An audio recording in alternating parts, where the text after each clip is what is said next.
ang mga resibong nakalap ngayong hapon. Scammer ka pala? Alas magmakaawa ko sa'yo! Suspect sa sangla-tira ng mga apartment sa Caloocan City, kinuyog ng kanyang mga biktima matapos madiskubre ang modus niyang paulit-ulit na pagsanla umano ng mga paupakan sa iba't ibang tao. Manluloko ka!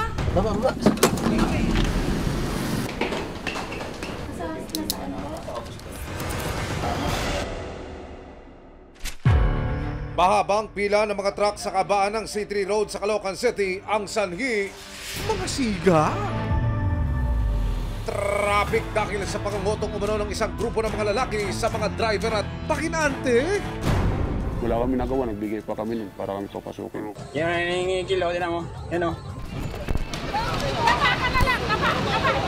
Pusang loob lang kung bigyan nila sir, 20-20. Mga reklamo bibigyan tugon. Bawat hinaing at problema, hakanapan ng solusyon. Ito ang bago ninyo sandigan, hindi palalampasin ang mga tiwali at maling gawi. Dito, walang ligtas ang kabusado at lalong walang lusot ang may atraso. Dahil ang lahat, hakanapan natin ang resibo. Magandang hapon, ako po si Emil Sumangil. Sa kalagang 60 to 100,000 pesos, sayong-sayo na raw ang isang unit sa loob ng 2 taon. Pero ang catch, sa araw ng move-in, may nakatira na pala sa inyong new home. At ang unit, paulit-ulit na palang isinasanla ng nagpapakilalang may-ari. Wow! Sumakses ka ba dyan, sir? 3-story building na may 16 na kwarto sa Caloocan City, available daw for sangla ang bawat unit at ang best offer ni owner, money back guarantee daw ang ibabayad sa kanya na daan-daang libong piso. Kaya naman ang 27 taong gulang na si Ruel, mabilis na kumagat sa matamis na offer, lalo na't swak na swak daw ito sa kanyang ginakanap. Paano nyo po nakilala itong nagpapakilalang may-ari daw ng property? Nung time na nag-post po ako sa Facebook, naghahanap po ako ng sanglatira. Meron pong nag-chat sa akin, isang ahente ni Alejandro Verano. Nakapag-meet up siya sa akin that time na nag-post din ako. Agad nilang pinuntahan ng unit. Humarap sa kanyang nagpakilalang may-ari ng property na si Alejandro Verona.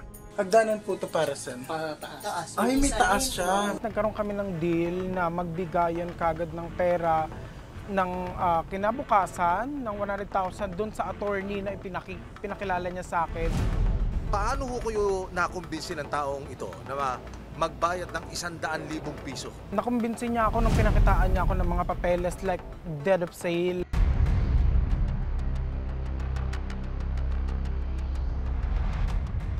Nagpakilalang may-ari ng paupahan sa Caloocan City na si Alejandro Verona, mabilis na napa-oo ang kanyang latest victim na si Ruel Diaz sa kalagang 100,000 pesos. Kanya na raw ang isang unit sa loob ng 2 taon at money back guarantee daw ito pagtapos ng kontrata. Kayo ay nagbayad ng 100,000 piso. Pero ano ho nangyari pagkatapos? Medyo nakahalata po ako kasi ang pagkakaalam ko po kasi sa sanglatira, kapag kaabot ko po ng pera, pwede na ako lumipat anytime soon. Pero si Alejandro may special request daw kay Ruel. Lilipat na ako kinabukasan, kaya lang bigla siyang nagsabi sa akin or nag-request siya sa akin ng 1 linggong palugit. Then after that, nag-request siya sa akin ng another 50,000 para makalipat agad-agad. Hagdanan po ito para saan? Taas. Ay, may taas siya. May mezzanine. Dahil sa anunsiyaming pag-move-in ni Ruel, nagsimula na siyang magduda kay Alejandro. Pag-search ko ng buong pangalan niya, isang angat ko lang, isang scroll ko lang, nakita ko kagad lahat ng babala, beware of scammer, at nakapost lahat ng mukha niya. Disappointment, kasi hindi po sa akin pera yun sa tatay ko po. So yung 100,000 po na yun is galing sa ransom ng SSS ng tatay ko. So yun lang po yung pinaka nakuha niya sa SS niya sa tagal ng trabaho niyang ginugol para sa amin. Tapos mababaliwala lang po. Yan yung mga naka-front na buong pinopost nila sa social media. Nakilala rin ni Ruel ang iba pang mga nabiktima umano ni Alejandro. Nung nalaman ko pong di po ako nag-iisa, nakita ko pong maraming nagpo-post sa kanya, then ginawa ko po, kinontak ko po isa-isa. Nakipag-ugnayan po ako sa kanila. Sa isang video na ito mula sa isa pang biktima, makikitang nagbibilang ng perang ibinayad kay Alejandro. Kasama ang iba pang mga nabiktima ni Alejandro, pinuntahan ng resibo ang sinasabing property na pinarerentahan ng suspect. Ngayon yung second floor na yan ang inaano niya sa amin na alok. Hanggang May ngayon nakatira po, may nakatira. Tsaka sila pa rin po. Nang bisitahin ng resibo ang barangay na sumasakop sa paupahan, dito na namin napag-alaman na patong-patong na pala ang mga reklamo laban kay Alejandro.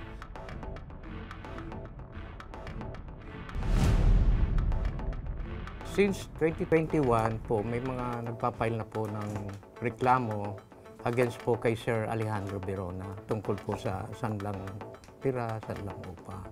Dahil sa mga natuklasan, lumapit na si Ruel sa Criminal Investigation and Detection Group para humingi ng tulong at nang tignan ng mga otoridad ang pangalan ni Alejandro.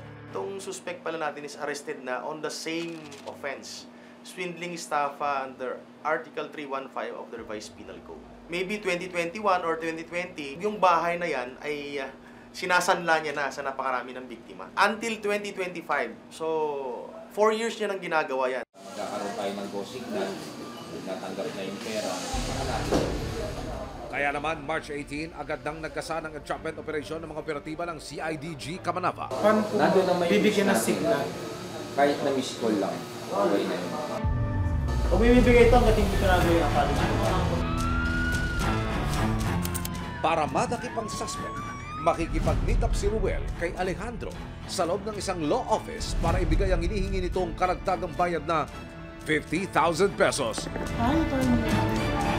Pagpasok sa opisina, agad nabubungad si Alejandro at mukhang excited na sa bayaran. Maya-maya pa, iniabot na ni Ruel ang pera. Ito na ang naging hudyat ng mga operatiba para arestuhin si Alejandro. Ayan na. Baba.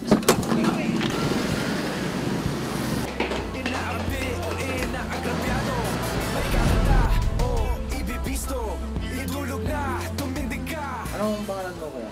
Alejandro Verona. Alejandro Verona. Mga pulis kami ng CIDG. Ito ay traffic operation. No?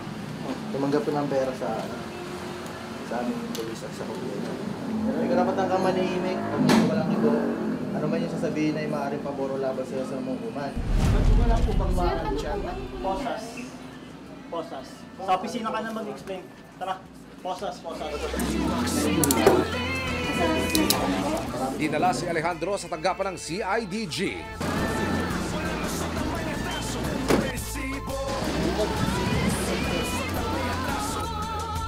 Pero hindi niya alam, may welcoming party na palang naghihintay sa kanya. Wala mo ka mo. Ano ginawa mo sa amin?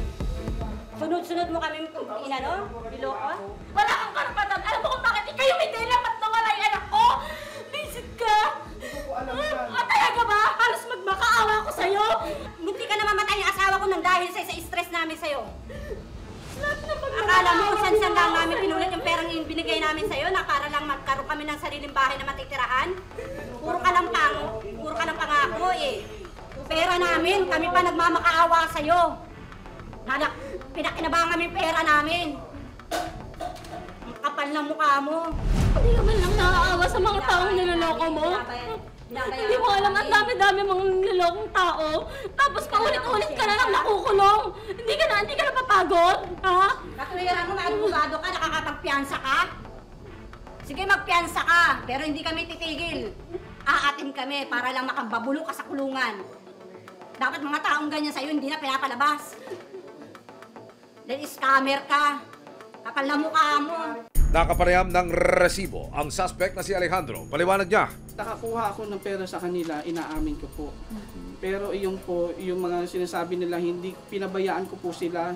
Binigyan ko po sila ng upa sa halaga na yung isa po 6,000. Sir, asa na yung pera? Kailangan nila. Mga wala silang bahay. Ayun nga po, inaano ko na lang talagang maayos ko na lang po din yung sa lipat sanla. Tayo ng sagot mo ba? Ayos na yan. Adik ka. Namin. O talagang sugarol ka lang? Pera lang naman namin kasi ninano namin kuya. Dapat maibalik mo sa amin yung pera namin kasi pinaghirapan din yun. March 20, nakapagpiyansa ang suspect na si Alejandro Verona. Pero patuloy na gugulong ang pagdinig sa kaso laban sa kanya. However, tuloy-tuloy po yung kaso na yan until such time na malalabasan po siya ng warrant of arrest and then he will be rearrested for that offense. Swindling estafa under Article 315 of the Revised Penal Code. Sakaling mapatunayan ng korte na nagkasala, maaari siyang maharap sa 6 hanggang 10 taong pagkakakulong. Ay, may taas siya. May mezzanine. Para naman kay Ruel, isang malaking leksyon daw ito para maging mas mapanuri sa mga transaksyong pinapasok nila.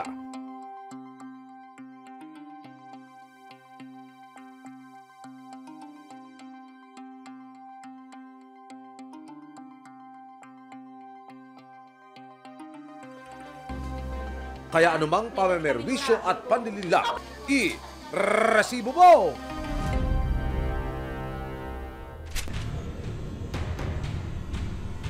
Grupo ng mga lalaki na tila naghahari-harian sa CT Road sa Caloocan City, inireklamo ng isang truck driver sa resibo. Umabot daw ng 1,000 pesos. Ang sinisingil ng mga ito para makaraan ang mga truck papuntang yarda or else no pay, no entry route. Marso nitong taon, lumapit sa resibo ang isang concerned citizen na itatago namin sa pangalang Ron. Ayon sa kanya, hindi na raw nila kinakaya ang kotongan sa kanto ng City Road papasok sa isang container yard sa Caloocan City. Ang grupo ng mga lalaking nasa likod nito, mga tambay daw sa lugar. Nag-umpisa ako ng 2017. Ganyan na po talagang kalakaran nila dyan. Hindi na po talaga nawala yan. Pero mas lumala po talaga ngayon. Kahit nasa bungad ka na ng pila, hindi ka nila papapasukin. Kasi ang ano nila, wala daw bakante, walang sa pila, pero bakante naman yung pila. Tapos na-obserbahan ko, nagkakaroon ng arigluhan yung lagayan po. Dagdag pa ni Ron, aabot daw ng 1,000 pesos ang ibinabayad nila sa grupo. Aba, mas mahal pa pala sa toll fee ang arigluhan nyo dyan, mga sir! Pag magbibigay po ng 500, dapat po pupunta yung penalty mo dun sa mga tambay para papasukin ka. Minsan, pag hindi kilala yung tracking mo, sasabihin yan mamaya na may nauna pa.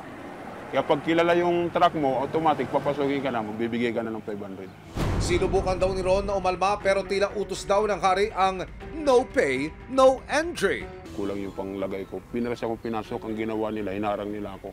Wala akong nagawa, umatras ako palabas. Apektado kami sir kasi tumatagal yung transaksyon namin sa loob. Kaya no choice ka, kailangan mong lumaban ng arigluhan para makapasok ka. Kasi naranasan namin dyan yung amo namin, hindi nagbibigay ng ariglo. Inabot kami dyan sir na magdamag maghapon. Bungad na ako nun sir, umabot pa ako ng 6 na oras. Wala kami nagawa, nagbigay pa kami nun para kami papasukin. Minsan na raw natigil ang pangungutong ng mga tambay roon ng bantayan ito ng mga pulis noong 2022. Pero matapos ang ilang buwan, business as usual na naman daw ang grupo. Dagdag pa ni Ron, may mga pagkakataon na nagkakagulo na raw kapag sobrang haba na ng pila. Hindi na maawat ng mga tao kasi halos pumapalag na yung mga driver. Kaya nagano sila ng barangay. Pinalis sila ng barangay, sila muna nagmando. Hindi pwedeng di alam ng barangay yan. Dahil sa perwisyo sa pagpila, panawagan ni Ron. Ang gusto ko lang sir ay matigil na yung nila, yung mga ginagawa nila dyan, yung pang-aabuso sa aming mga truck driver. Gusto namin maging patas sila sa amin. Para naman yung mga driver na is pumila din sila. Paano naman kami na hindi kilala ng mga tambay doon? Gabi ng March 27, sinimulan ng resibo na manmanan ang inireklamong grupo sa kahabaan ng C3 Road. Makikita ang sunod-sunod na pagpasok ng mga truck sa kanto. Nagraradyo ang isang lalaki na siyang nagmamando sa pila. Maya-maya pa, bumaba ang driver ng isang truck at tila may inabot na bayad sa mga tambay.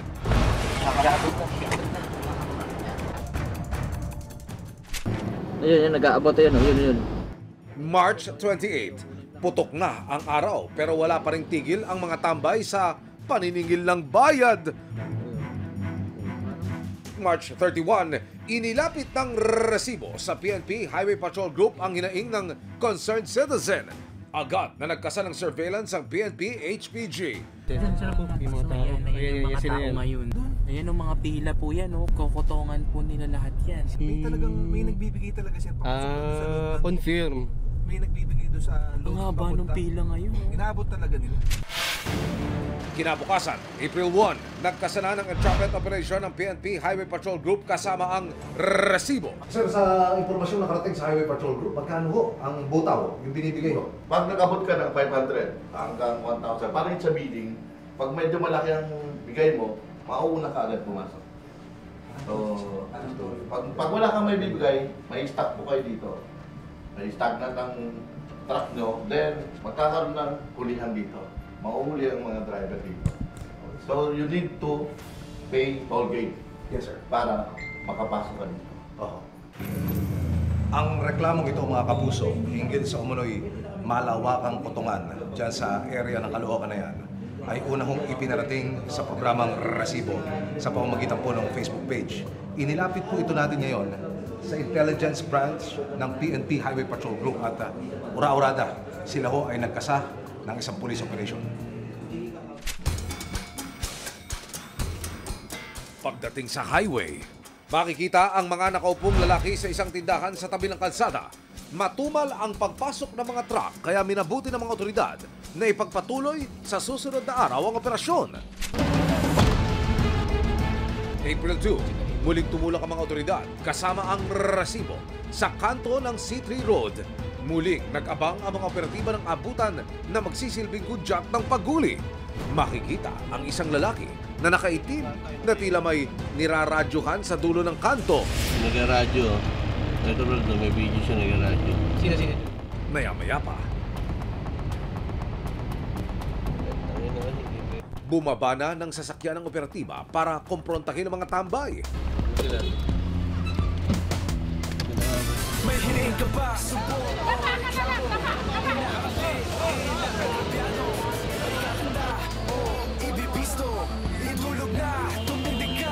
Bakit may mga radyo kayong hawak? Para di lang po mag-traffic, sir. Para di mag-traffic. Pero nangunguha daw kayong pera sa mga truck driver. Binibigay lang po sa amin yun, sir. Binibigay? Pagkano? Ilan po. Alam, sir, kasi naparihanap na po na po yung 2020, sir.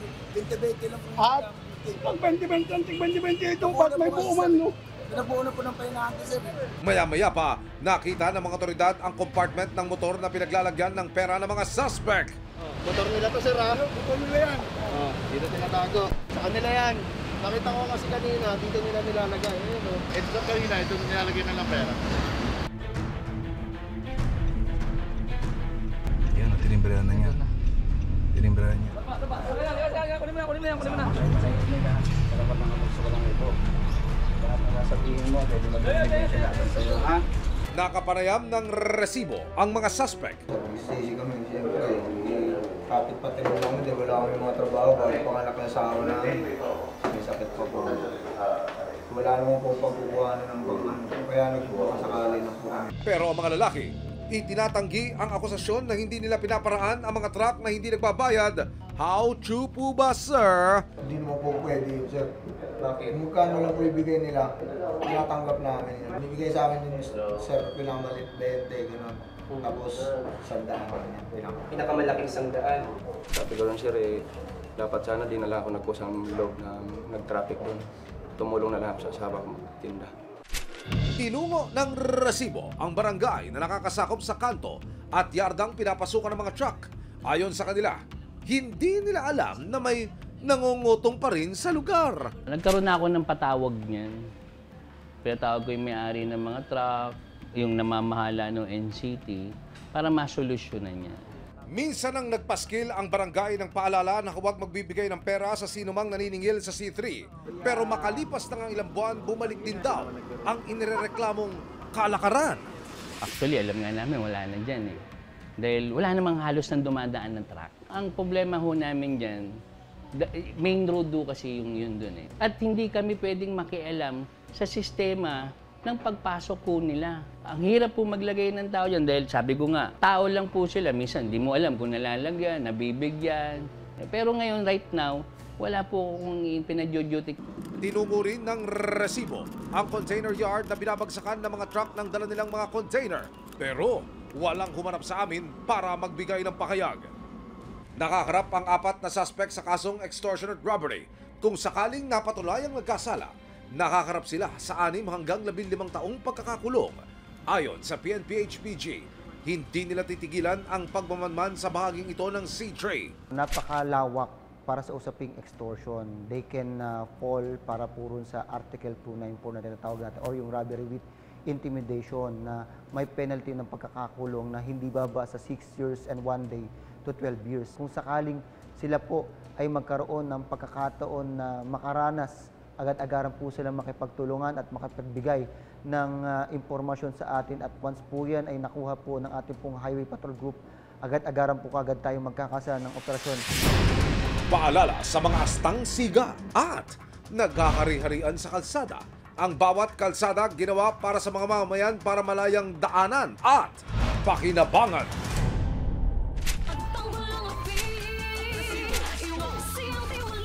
Sama-sama nating ituwid ang tiwali at baluktot. Itakwil ang maling gawi at modus na bulok. Walang ligtas ang kabusado at lalong walang lusot ang may atraso. Sa kanilang lahat, hahanapan natin ang resibo. Hanggang sa muli, ako po si Emil Sumangit.